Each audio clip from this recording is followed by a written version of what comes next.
right? Seek the truth, right? The truth is one. You seek the truth and you're united with all. This is why you live by the truth, cannot die. The truth has no birth and it has no death. The truth is the truth. And you are its representative. You represent the truth. The past, the present, and the future, it's all one within you. These are the seekings. These are the things that we understand more and more of ourselves. We become more aware. And how can you be manipulated when you're aware? Just know, just be aware you're being manipulated. And you will see the manipulation. And you can counter it any which way you want. Yes. This is the time.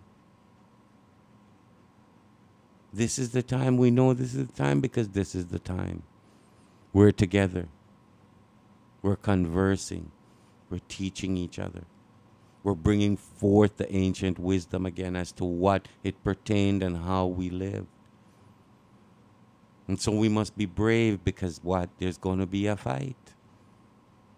Right? An opposition, a stone. Right? But we sharpen. We sharpen and we go. We sharpen. Right? And chop down the obstacles. Right? Yes. This is the way we have to move. These are the things we have to achieve.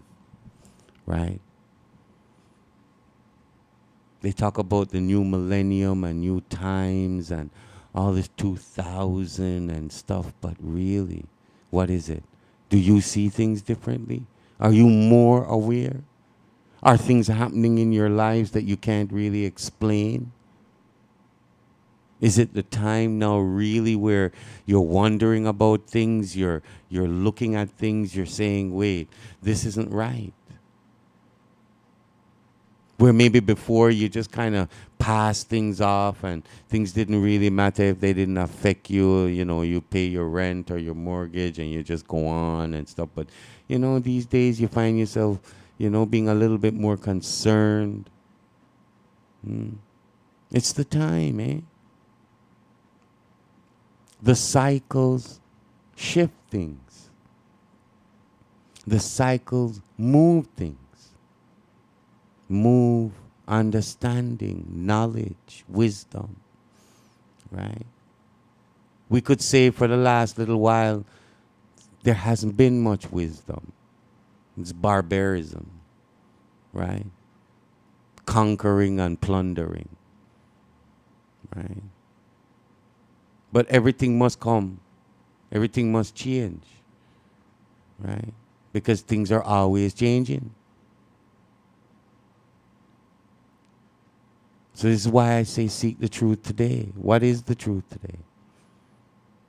In all the things and how we live, what is the truth?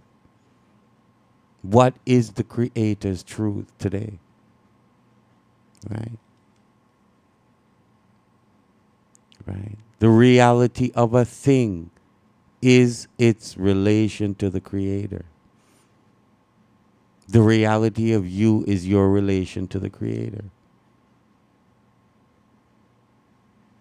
You know, names, meaning, inform, information, invisible, individual words. You see, when you understand what the basis of the word is, indivisible duality, invisible insight, inform is to form an opinion in you. You see, when we understand the principle of the word, we gain its true force. We understand how they can be manipulated, pushed forward, allow us to think things that we think are our own, but has been planted there. See, these are the things we have to wake up to. It's time to wake up to them. The Creator has given me the ability to speak and has given you the ability to hear. And so we must work together. We must move that new, as they say, revelation. No more total destruction, but upliftment and enlightenment. How about that? How about that being the new revelation? How about collectively we as people become John and write a new revelations of upliftment? Enough war and tragedy and wickedness. Enough of that. But we as human beings collectively is going to set forth good and decent societies, right and righteous societies, lawful citizens that we seek to keep and maintain our development with the Creator.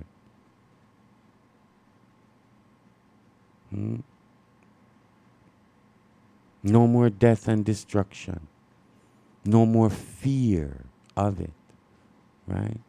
Because you know, if you live by truth, there is no such thing, right? Right? Those who live by truth will not die. That was written so long ago. It's an Egyptian proverb. It was written so long ago. Right? Those who live by truth will not die. So seek it within yourself, right? It's in you. Right? The word and your intent is the truth. Right? That's mortal living. The word and the intent. That's the mortal living. Right? So you'll hear a lot of words in the world, but what's the intent? Is it to manipulate you? Is it to fool you? Is it directly to lie to you? Or is it to tell you the truth about something that's going to be done? These are the things we have to discern, right? They seem so simple and trivial, but you know what? These are the things that are used to manipulate us, to keep us from gaining the true power and control over our lives. These are the things we need to do. These are the things we need to understand. Move into the new realm. Our understanding of ourselves. And we shed the shekels that hold us hostage. Right? The technology doesn't hold us hostage. Those who manipulate the technology hold us hostage. So we have to recognize the true enemies of individuality. Right? We have to recognize the true enemies that will keep you separate from your brother and your sister and your mother, your father, and the world. Will teach you that you're better or they're worse, or one's a terrorist and one's you know, all the different labels that are put on, right? We call this one a terrorist, but that one is a freedom fighter, right? Because we agree with what they're doing, but we disagree with what that one's doing. Not that they're any less right in what they're doing or what they think. They might feel they're being oppressed, but you're going to call them terrorists because you disagree with them feeling oppressed, right? So we have to become aware. See? We have to open up our perception. We're not to take it for granted. We're not to take any of it for granted. Because in everywhere, something, someone, somewhere is trying to manipulate you into thinking the way they think. And